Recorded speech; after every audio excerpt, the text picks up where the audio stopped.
Okay, All right. got it. Got it. All right. So last time we were talking about what we did to prepare for birth, right? And then we got on here and was like, wait, what did we say? Like, I think it was like this thing of like, we've been pretty health conscious and just live holistic lives, holistic mamas, partners. And so some of the stuff is just like second nature, like it's what we do, right? And it's just like basics. So it's kind of hard to talk about like what did we do to prepare. For me, I think some stuff was kind of like a little bit fresh because some of the birth clients I work with are like asking some of these questions. But otherwise, we were just like, wait, what? So anyway, we asked the question on Instagram and we got some back. So we were gonna touch on some of those. So this is, what are we on? Episode 2. And we had our first talk about like midwives. Well, you can see, you know what the first one is about.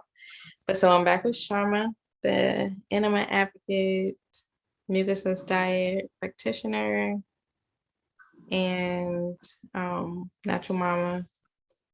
2, her second boy is like a month older than my baby. So we have like, my baby is about to be 2 months. And so Into is about 4, about to be 4, close to 4, something like that. So yeah, so okay, what we did to prepare. So the first question I got, and I'll go from here because last time we kind of was all over different places. So I'll use some of the questions to help direct us. So one of the questions I got was, for a first time home birth, what supports do you recommend? So I think coming from just like the birth worker doula side of me, I would say my first thought is like birth, when birth is actually happening. And so I would say get a birth worker in your area, like near a birth worker, meaning a doula, or if you have a midwife, like try to look for a holistic midwife. Like somebody who supports and really trusts the natural process of birth. And like I think someone who also may have like they have no fear around birth. So like if you go to them, like if you have something going on during labor that may get you like off balance and you worked up, someone who's able to like kind of help ground you back, and more so just by their energy making you feel like comfortable. So I know like some people decide to do the home birth midwives, who honestly a lot of times, like we were talking about in the first episode, is like some of them could be just the same as a doctor because they're kind of trained under the same system. And then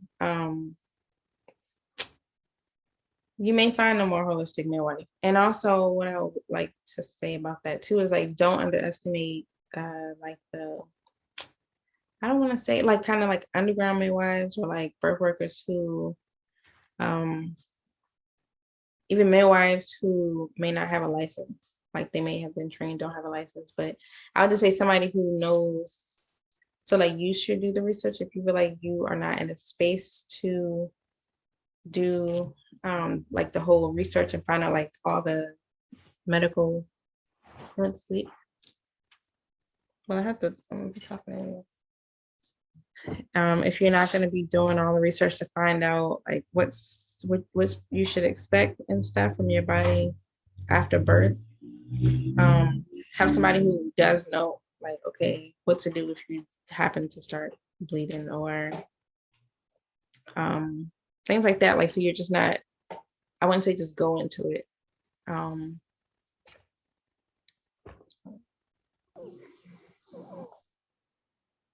So if you are not in a mental space, or you just feel like you don't want to do all that for yourself, like I guess unassisted for both of us, we could tell our experiences with that. But I know like when I watched the end of my video, I said like I caught my baby and put him on me, and then I was like, okay, any more bleeding? Like, do you see any bleeding? Like, because it's like you can get caught up looking at your baby. You need to just be sure, like, to watch there too or feel. So I feel like some women may be scared to play that role in their own birth, even though it's really not. But some women may be. So if you're not, but you feel like you do trust like the whole process and you want a holistic spiritual, like you want that experience for your birth, then definitely be more mindful of what birth workers you choose. Because like we talked about last time, the birth workers, midwife can be just as medical as your OB if you are not, mindful in like how you're choosing. So I would say a supportive birth worker. So even if you are going to have a midwife, like say you're just like, I do kind of want that care. Like I do want somebody there. Because what I've learned too is some women, they want that, right? Like they want someone there to listen to their baby, check their blood pressure, like do those things, because they may not be in a space yet where they're just like, I'm doing it by myself. Like I'm good. My body's fine, So even if you are going to have a midwife or somebody medically trained to do that, have a birth worker who like have a balance. So like just say like have a balance in your support team. So have a doula or somebody who is holistic to kind of remind you like, hey, you're good. It's a natural process. Don't get so caught up in the numbers and all those type of things. So if you're gonna have that, and then so that's like during birth, and then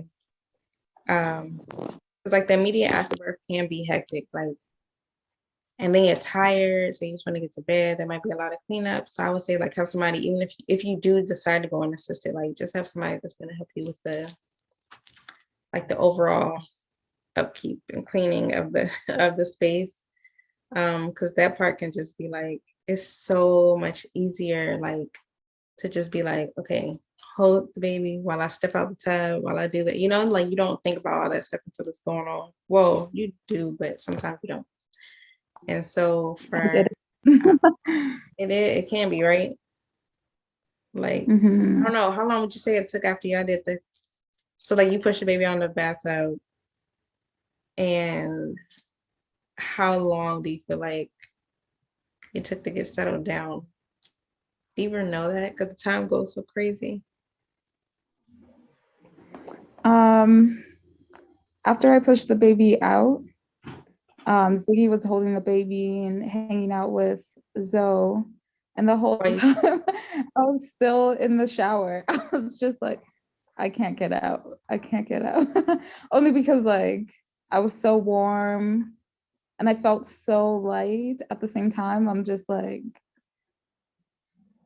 I can't move unless someone like gets me out of this shower, because after the birth, I took a shower because I was already in the shower. In the shower. Yeah, that I did that too. And just like transferring from the shower to the bed, and then making sure like Lou was back straight. It was nice to have like some help so he finally could focus on getting his mind back together.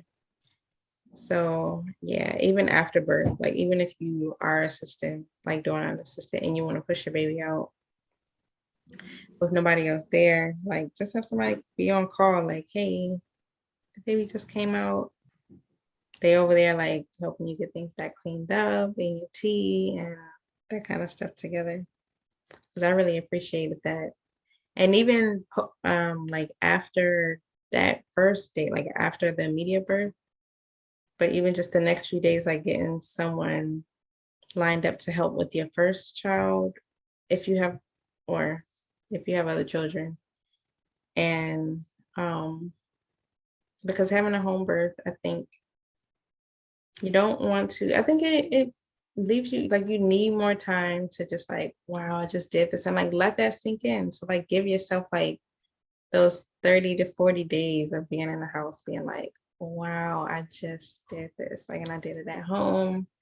Like, so really just enjoy that time and let it sink in. So like, I would say getting people just preparing and thinking about what you're going to be eating. Like for the next few weeks, you just want to take something, even if it's like just pulling something out the freezer, having it defrosted, put it in the pot, or having somebody like making you soups and they can drop it to you. Or if you have other people like your partner in the house, just learning how to make, printing out some recipes, getting it together for them to be able to cook for you so you can be like really take that rest period. So I would say support a birth worker to have like during the birthing process and immediately after birth.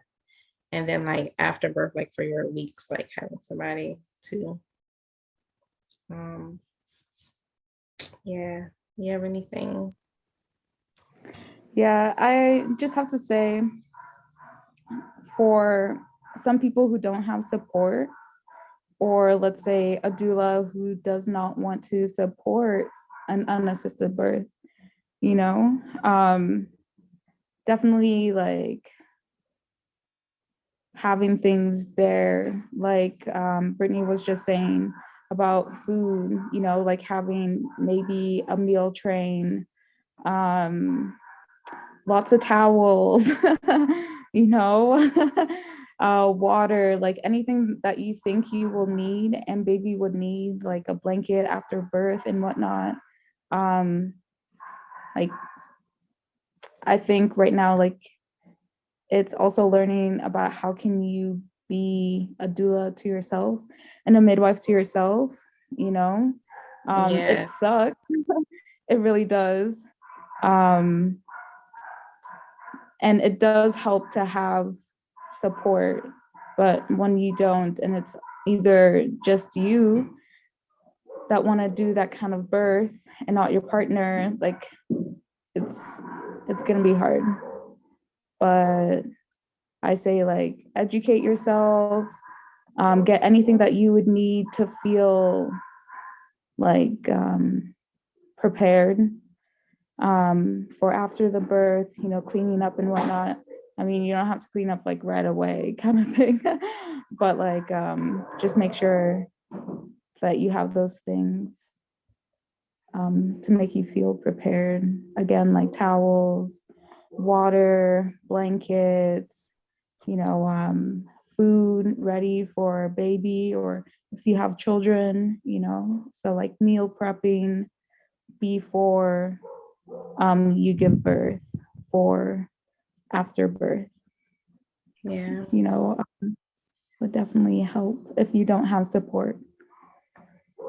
Yeah, the supportive part is very, like, that's so vital. I didn't have that same support for when I birthed Kamalu. And honestly, it was way different because it was only one. So he finally was like on it. Like it was, I really couldn't find anything for anybody to really help with. So even when my doula did check on me and my cousin, it was like, you could just come hang out with me type of thing. This time I was like, I need some help. Like we need the floor cleaned, bathroom needs to be wiped down. Like, and then there was still things to do. So like this time it's like universe really gives you what you need. And like I've always said, like just watching my life, how everything like spirit has guided me every step, like everything was just put in place as I needed it, like at that time. So like for Tonya, we needed the extra support because Kamalu is like in the heat of this 3-year-old boy stage, like needing to be outside. And then he finally, I don't think either one of us realized how much energy it would take from, it would require of him to be just him and Kamalu. So it was like some days I was like, oh my gosh, he's so tired. But then he still has to bring me my tea. He has to warm my food because I really wasn't even walking in the room. Like I was like, this is like I'm staying in the bed. For at least the first 2 weeks, I stayed just like around the bed. And so he just brought my food. After 2 weeks, I took my first little walk and like stay in the living room. But like it requires a lot from just him to take care of Lou and then to try to take care of me too. So I feel like that extra support after, it's like, just do it. Just like invest in it some type of way. And it makes you be, it makes you a more calm mother and like settle into your role more gracefully. And The other thing, I don't want to forget the preparing before, like if you are going to do unassisted, I always say too, like more if you choose that way, you're most likely already in this kind of like your holistic life, getting back to your holistic self, like being aware of what you're putting into your body and just being aware of your body and the feelings and stuff. So I think for the most part, most home birth moms may already be on it, but if you are new, kind of like just being aware of the different herbs and how they really are here for us and take care of our bodies, and our bodies can heal themselves of anything. More than likely it's with any herbs you may be taking, and then changing like something that you may be eating. So if you are going to a midwife or somebody medical trained, and they're just like, oh, you have this going on, I feel like sometimes we may still be in the space of thinking, oh, well, I just have this, so I have to go to the doctor, I have to get this. Well, just having that trust in yourself and saying like, I can actually, learn what this is and change what I'm putting into my body, one, and then find herbs that can help with this. And that'll help you a lot too, with sticking to your like home birth plan, so nothing kind of like comes in the way of that. And then like just getting your body prepared. So like if you're taking care of your body, eating what you're supposed to, or like how you're supposed to, which is a lot of foods with chlorophyll, like fresh foods, then when it's time for birth, your body is more ready to do the job it was created to do, right? And like you've given it all the things that it needed for your body to. I always say the biggest things that comes into my head, like when you birth, is like the biggest thing is for you to clot up, like your blood to stop, and then for your baby, like your baby being okay, right? So like really just you kind of knowing what to do to take care of your body so that everything is strong and to prevent those things. So at the end, I know one of my favorites was nettle and raspberry leaf. Those two were two of my main herbs I would take for both of them, that started preparing my body, like my blood, to have all the things it needed for it to do what it was supposed to do after my baby was released. And yeah, those are my favorite herbs. If you have any to share. Yeah. And what did you do to prepare for a lotus birth? Oh yeah. And why did you use a lotus birth? So I chose a lotus birth because I like to give the baby like all the time on it, because I feel like it's also an emotional, not just like I know they say, and a lot of moms just say like, oh, I heard it's healthier for the baby if you leave it for this amount of minutes. And I'm like, not really about the minutes and like the time necessarily, but yes, they're getting all the rest of their blood and all their nutrients, but then also I think on a spiritual side, like they're getting something from being still attached to it too. And like they've been on this thing for like it's been developing and being created just for them, especially in that first trimester when it's like sometimes so uncomfortable for the mom.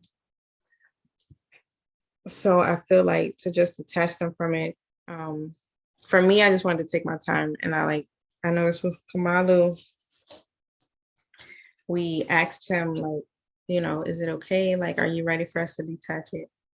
And for this baby, I wanted it to just be like, I wanted to just let everything just take its natural course. And I love seeing the herbs on it too, like the herbs absorb into the placenta. And so to prepare for it, I just bought like extra pads, check pads. To keep it dry and things like throughout the next few days that we did it, or like the days that it will require, like stay on. And then my doula client gifted me herbs, so I didn't have to buy a lot, but I made sure I had herbs in the house and salt, like pink Himalayan salt. I made sure I had in the house and like extra herbs. Yeah, so those are the main things I did to prepare. Just ordered herbs and kept the salt in the house and the check pads. What'd you do?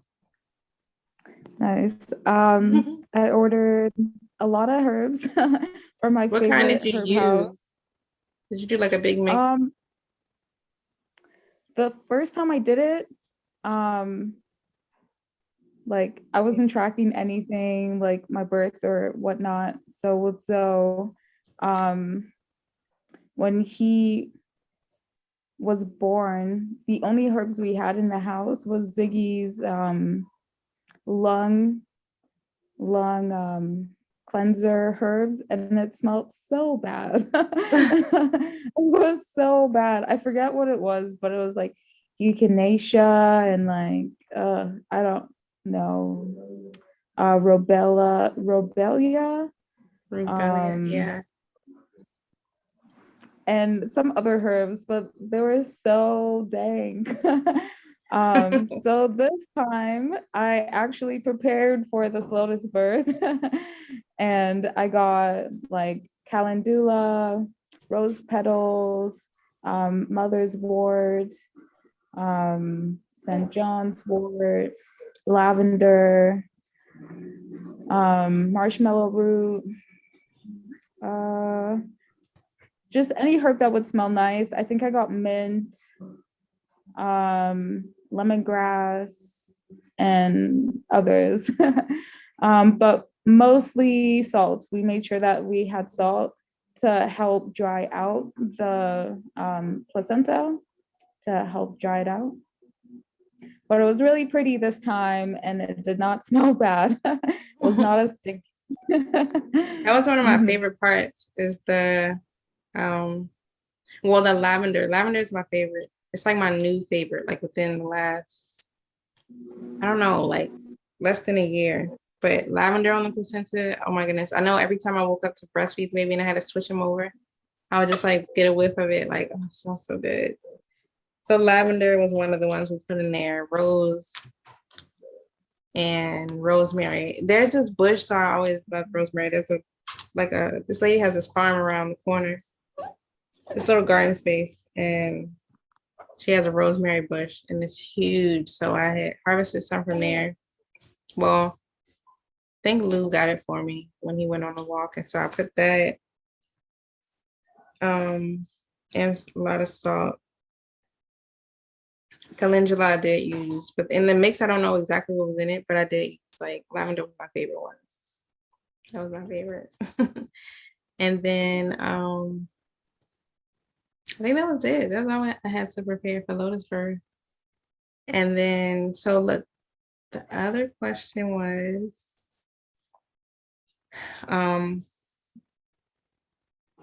okay, so I think we kind of answered some of this too. Like, how did you mentally prepare for the 40 days? So I think part of that mentally preparing was making sure that some things were going to be okay. Like as far as Kamalu, and mainly my food, like, and my herbs, because so he finally could have time to focus just on him and Kamalu. And then by me having food, he didn't have to prepare like extra things for me.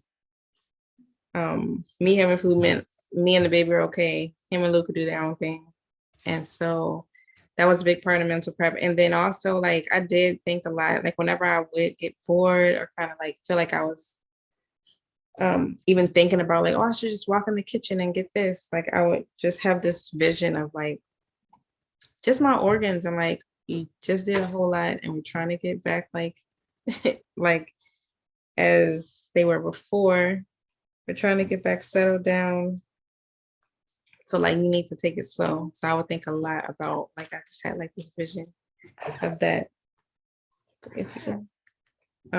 That's what reminded me to slow down. And that's the other thing.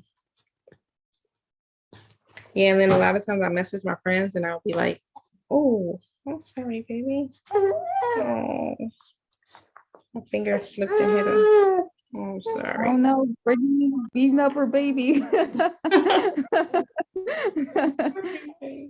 I'm joking. I had to cut my nails the other day because they were too long.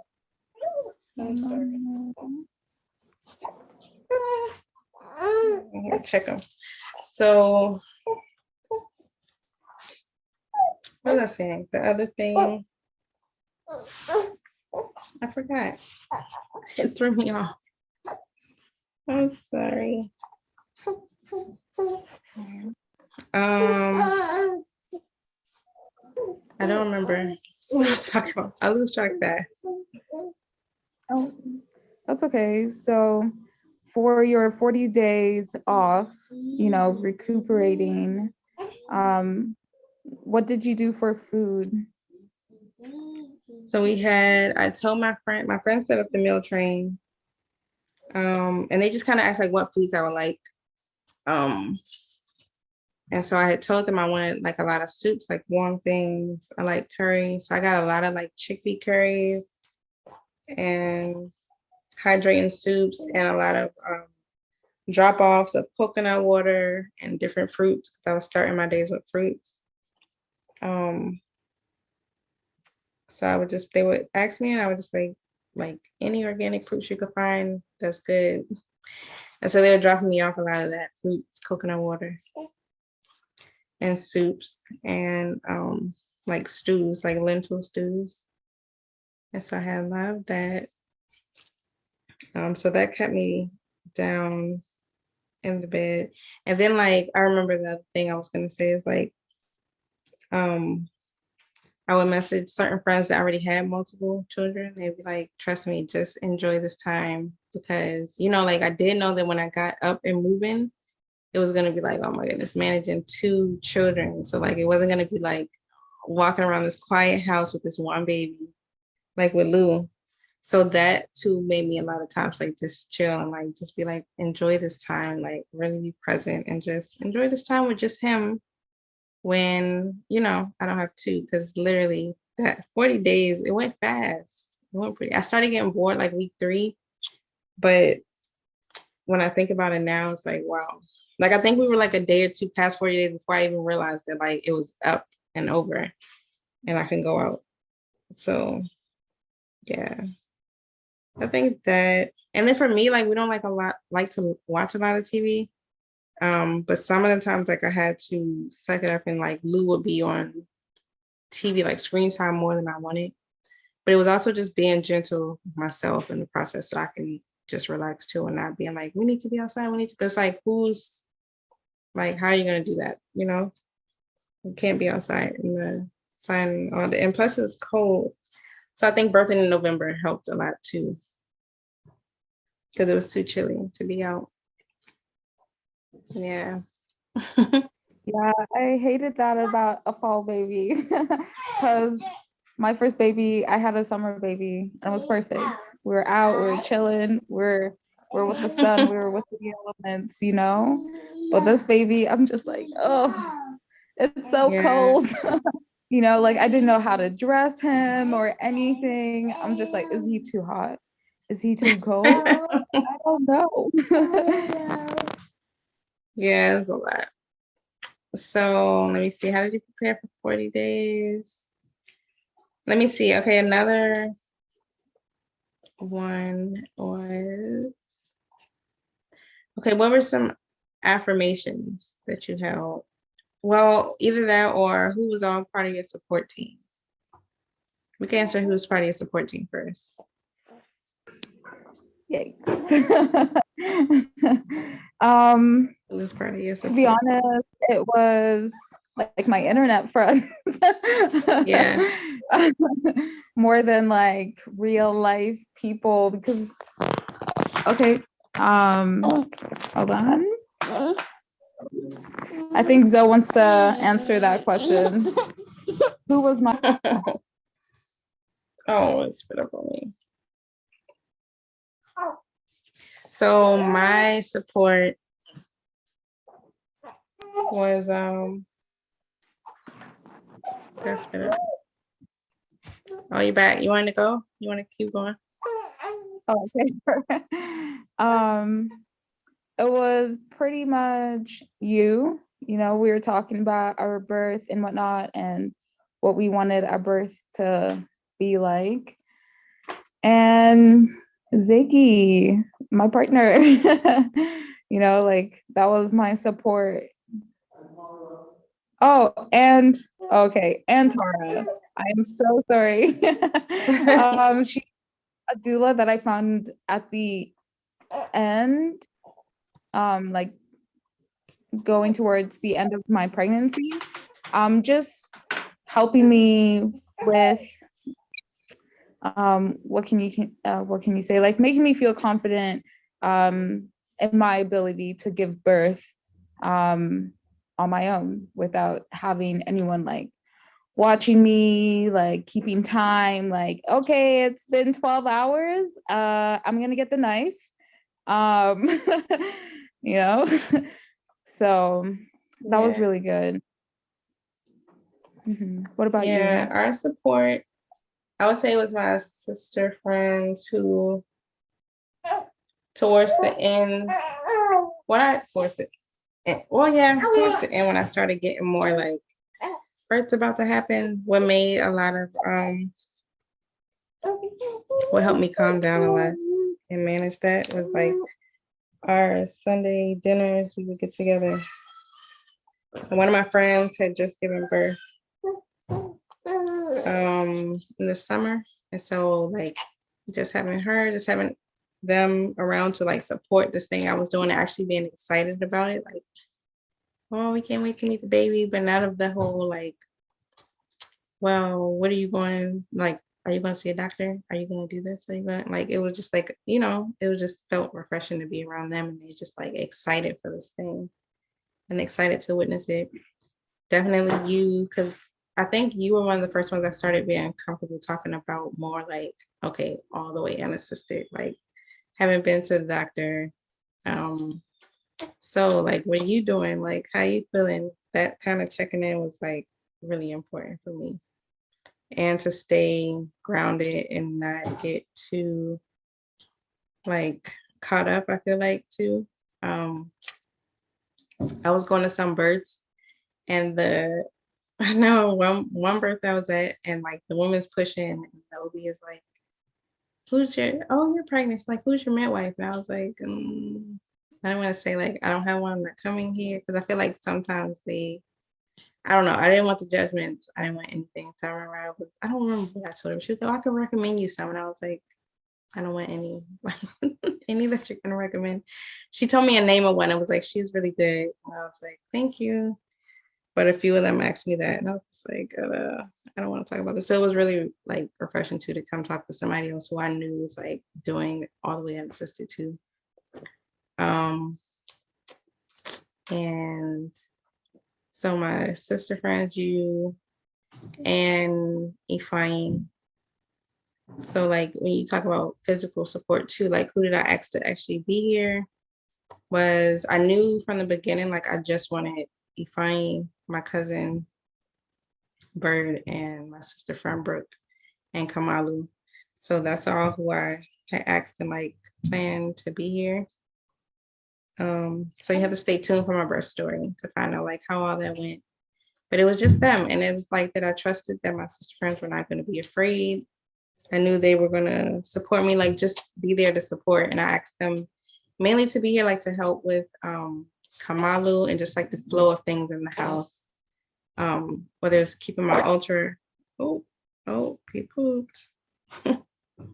So keeping my like whether my altar candles that needed to be lit, or like water coming, like things like that, just kind of like helping Ifeanyi to support me too. Yeah, and then like the immediate afterbirth, like that's when they helped us like the most, because it was just like, I think it took an hour for my placenta to come. And so just like in that time of like waiting and like, it seems like it's so much going on when it's really just your emotions, because it's not that much going on. Like the baby's just there, you're waiting for the placenta. But like in my head, I just remember like, somebody's going to make me tea, somebody's cleaning up these pads, somebody's doing this. And really it's probably like more like relaxed than that. But I remember afterbirth was when I was really like, oh my goodness, like I'm so happy they were here. I'm so happy they came. So yeah. But that was it in my support team. You find my two, like for the birth, they find my two sister friends, and those were it. And Kamalu. And so for afterbirth, I know like for me, just thinking like, okay, emergency, like you always think of like if something goes a different way,